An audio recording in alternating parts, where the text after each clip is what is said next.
Almost ఇప్పటికే దానికి సంబంధించి మనం చాలా వీడియోస్ చేయడం జరిగింది. ఎవరు అర్హులు, ఎవరికి ఇస్తే బాగుంటుంది, ఎవరిని రీప్లేస్ చేస్తున్నారు అన్న విషయం. నిన్న మీడియా మిత్రులు గంటా గారిని ఒక ప్రెస్ మీట్లో అడిగినప్పుడు కూడా ఆయన కొన్ని విషయాలు చెప్పడం జరిగింది. ఒకసారి దాని గురించి. గంటా శ్రీనివాసరావు గారి వ్యాఖ్యలు ఏమిటంటే, కీలకమైనటువంటి మంత్రి పదవుల్ని నేను ఎప్పుడో నిర్వహించేసిన మంత్రి పదవి నాకేం కొత్త కాదు. మంత్రి పదవి ఇస్తే చంద్రబాబు నాయుడు గారే ఫైనల్, ఆయన నిర్ణయమే అంతిమ నిర్ణయం అని చెప్పి తేల్చి చెప్పారు. ఒకవేళ ఇవ్వాలనుకుంటే ఎప్పుడు ఇస్తే బాగుంటుంది, లేకపోతే ఏమి ఇస్తే బాగుంటుంది అనే విషయం నేను అప్పుడు మాట్లాడతాను. అప్పుడు మీతో నేను నా వ్యాఖ్యల్ని మళ్ళీ మీకు తెలియజేస్తానని గంటా శ్రీనివాసరావు గారు అన్నారు. ఇక్కడ గంటా శ్రీనివాసరావు గారు ఏంటంటే, మితిమీరిన ఆత్మవిశ్వాసం ఉన్నటువంటి ఒక గెలుపు గుర్రం. మితిమీరిన ఆత్మవిశ్వాసం అనే మాట నేను ఎందుకు ప్రయోగించానంటే, ఓటమి అనేది ఇప్పటిదాకా ఎరుగనటువంటి ఒక నేత ఆయన గంటా గారు. 99 ఎన్నికల నాటికి ఆయన వాస్తవానికి ఏంటంటే, అంత క్రితం ఆయన కాంగ్రెస్ పార్టీలో ఉన్నారు. కాంగ్రెస్ పార్టీ నుంచి తెలుగుదేశంలోకి తీసుకురాబడ్డారు. తీసుకొచ్చిన తర్వాత ఆయనకి అనకాపల్లి లోక్సభ నియోజకవర్గం ఏదైతే ఉందో, అంత క్రితం అప్పటి వరకు అనకాపల్లి లోక్సభ నియోజకవర్గం అంటే దాన్ని గవర్నర్లు ప్రాతినిధ్యం వహిస్తుండేవాళ్ళు, అనకాపల్లి ఎమ్మెల్యే గవర్నర్లు ప్రాతినిధ్యం వహిస్తుండేవాళ్ళు. దానిని తెలుగుదేశంలోనే ఒకసారి బ్రేక్ చేశారు. అయ్యన్న పాత్రుడు గారిని తీసుకొచ్చి, కుప్పలవేలమ్మని తీసుకొచ్చి ఒక ప్రయోగం చేస్తే అయ్యన్న పాత్రుడు గారు గెలిచారు. అయ్యన్న పాత్రుడు గారు గెలిచారు కదా అని చెప్పి కాంగ్రెస్ పార్టీ వాళ్ళు ఏం చేశారంటే, కాపు సామాజిక గురించి గుడివాడ గురునాథరావు గారిని తీసుకొచ్చి నించోబెట్టి ఆయన గెలిచారు. తెలుగుదేశం ఏంటంటే, మళ్ళీ చంద్రబాబు నాయుడు గారు మరొకమారు అధికారంలో, అంటే 95లో చంద్రబాబు నాయుడు గారు ముఖ్యమంత్రి అభ్యర్థి కాదు, ఆయన కుప్పం నుంచి గెలిచినటువంటి శాసనసభ్యుడు, ఎన్టీ రామారావు గారి దగ్గర నుంచి ముఖ్యమంత్రి పీఠాన్ని కైవసం చేసుకున్నటువంటి నేత.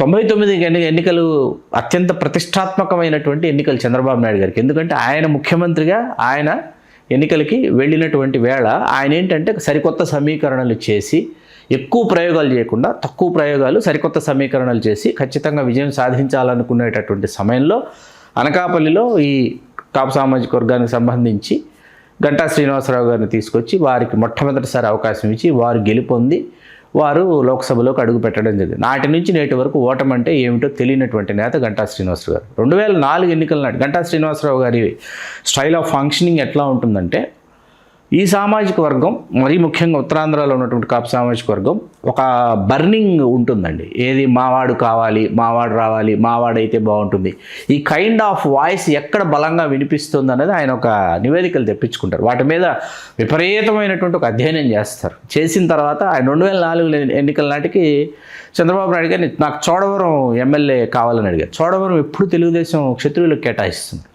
అట్లాంటిది గంటా గారి కోసం వాళ్ళ సంప్రదాయాన్ని వాళ్ళు పక్కన పెట్టి గంటా శ్రీనివాసరావు గారికి అవకాశం ఇచ్చింది. ఆయన 2004 ఎన్నికల్లో తెలుగుదేశం పార్టీ, అంత కాంగ్రెస్ ప్రభంజనంలో తెలుగుదేశం పార్టీ అభ్యర్థిగా గెలిచారు. 2009 ఎన్నికల నాటికి ఉత్తరాంధ్రలో మరీ ముఖ్యంగా విశాఖపట్నంలో ఏంటంటే, గాలి ఎటువైపు వీస్తుంది, ప్రజారాజ్యం ఇంకా పెట్ల పార్టీ ప్రకటించలో ప్రజారాజ్యం వైపు వీస్తోంది గాలి. వీస్తోందన్న వెంటనే ఏంటంటే, ప్రజారాజ్యంలోకి ఎలా రావాలి, ఏకాఏకిన ప్రజారాజ్యంలోకి వచ్చి అసలు అన్కండిషనల్గా అనమాట. అనకాపల్లి అంటే అప్పటికి అనకాపల్లిలో ఫైర్ ఉంది, అనకాపల్లి కాపుకి ఇవ్వాలి, అనకాపల్లిలో కాపులు పోటీ చేసి గెలిస్తే అనేటటువంటి వాతావరణం అనకాపల్లిలో ఉంది.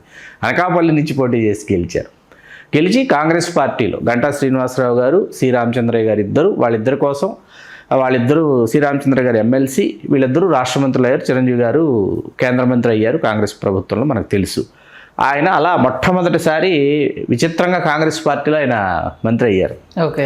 గంటా శ్రీనివాసరావు వెంటనే 14 ఎన్నికలకి తెలుగుదేశం పార్టీ అధికారంలోకి వచ్చేటటువంటి అవకాశాలు ఉన్నాయి కాబట్టి తెలుగుదేశం పార్టీలోకి ఆయనతో పాటు ప్రజారాజ్యంలో గెలిచి కాంగ్రెస్లోకి వచ్చిన శాసనసభ్యులు అందరినీ కూడా తీసుకుని వచ్చి విశాఖలో వారు తెలుగుదేశంలో చేరి ఆయన భీమిలి నుంచి పోటీ చేశారు. భీమిలిలో గెలుపొందారు. తర్వాత మీకు మొన్న 2019 ఎన్నికలకి అంత వైకాపా ప్రభంజనంలో ఆయన విశాఖ ఉత్తర నియోజకవర్గం నుంచి, విశాఖ నార్త్ ఏంటంటే ఏర్పడిన నాటి నుంచి 2009లో ఏర్పడిన నాటి నుంచి కాపులు ప్రాతినిధ్యం వహించాలనేటటువంటిది వాయిస్ అక్కడ రైజ్ అవుతూ వచ్చింది. కాకపోతే అక్కడ క్షత్రియులు విష్ణుకుమార్ రాజు గారు వగైరా, తానాల విజయ్ కుమార్ వెలమ వాళ్ళు అవుతూ వచ్చారు. కాపు అయితే బాగుంటుంది. 2019 కాపు.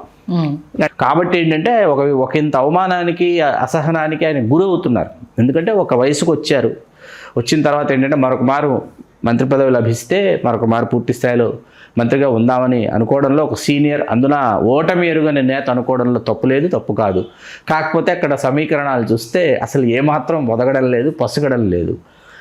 టీం లోకేష్లో భాగంగా కొంతమందిని లోకేష్ గారే, గోరంట్ల బుచ్చయ్య చౌదరి గారు కావచ్చు, నిమ్మకాయల చినరాజప్ప గారు కావచ్చు, గంటా శ్రీనివాసరావు గారు కావచ్చు, కిమిడి కళా వెంకటరావు గారు కావచ్చు, వీళ్ళందరినీ కూడా లోకేష్ గారు పక్కన పెట్టినటువంటి నేపథ్యంలో ఒక సరికొత్త సైన్యాన్ని తయారు చేసుకుని ముందే ముఖ్యమంత్రి అయినా, లేకపోతే 2029 ఎన్నికల నాటికి ముఖ్యమంత్రి అభ్యర్థిగా నారా లోకేష్ గారు ప్రకటించబడి ఎన్నికలకు వెళ్ళిన ఒక సైన్యంతో, తన సైన్యంతో సుశిక్షితులైనటువంటి ఒక నాయకుడు ఎట్లా వెళతాడో ఆ విధంగా తనను తాను తీర్చిదిద్దుకుని లోకేష్ గారు వెళ్తున్నటువంటి నేపథ్యంలో ఇప్పుడు అక్కడ నిజంగా మంత్రి పదవి అనేది చాలా ఆసక్తికరమైన, ఉమ్మడి విశాఖ జిల్లాకు సంబంధించి చాలా ఆసక్తికరమైనటువంటి అంశం.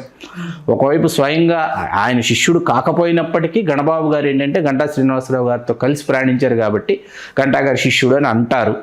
అట్లాగే పంచకల రమేష్ బాబు గారు కూడా గంటా గారితో కలిసి ప్రయాణం చేయాలి. 2009 ఎన్నికల్లోనే పంచకల రమేష్ బాబు గారు క్రియాశీలక రాజకీయాల్లోకి వచ్చింది. అయినా టీం గంటాలో పంచకల రమేష్ బాబు గారు భాగం.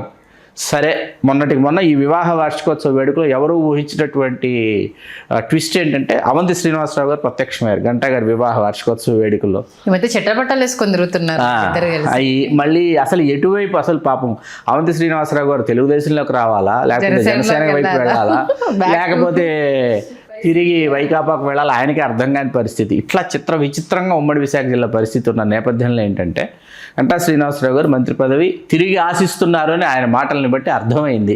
ఓకే, ఆయన అసహనాన్ని వ్యక్తం చేయడాన్ని బట్టి అర్థమైంది. ఆయన ఒక మాట అన్నారు, అదేంటంటే మంత్రి చంద్రబాబు నాయుడు గారు ఎవరనుకుంటే వాళ్ళు మంత్రి అయిపోతారు అంటే అందులో కొంత విమర్శ కూడా ఉంది, మనం అర్థం చేసుకోవాలి. చాలా సర్కాస్టిక్గా వాడారు ఆ మాటని. అంటే ఆయన ఎవరెవరికో మంత్రి పదవులు ఇచ్చారు, మా లాంటి వాళ్ళని కనిపించలేదు అనేటటువంటి అర్థం కూడా అక్కడ ధ్వనించింది. మమ్మల్ని పట్టించుకోండి అనేటటువంటి విషయం కూడా, ఆ విజ్ఞప్తి కూడా పాపం చాలా అసహనంగానే వ్యక్తం చేశారు. అది సంజయ్ గారు. అంటే మన విశ్లేషణలో అయితే గంటా గారికి ఛాన్స్ లేదు అన్నదే చాలా క్లియర్ గా చాలా తేల్చి చెప్పాం. ఎందుకంటే జనసేన నుంచి పంచకల రమేష్ బాబు గారికి ఏది కాపు అయితే, జనసేన నుంచి గౌర అయితే కొనతాల రామకృష్ణ గారిని చెప్పాం.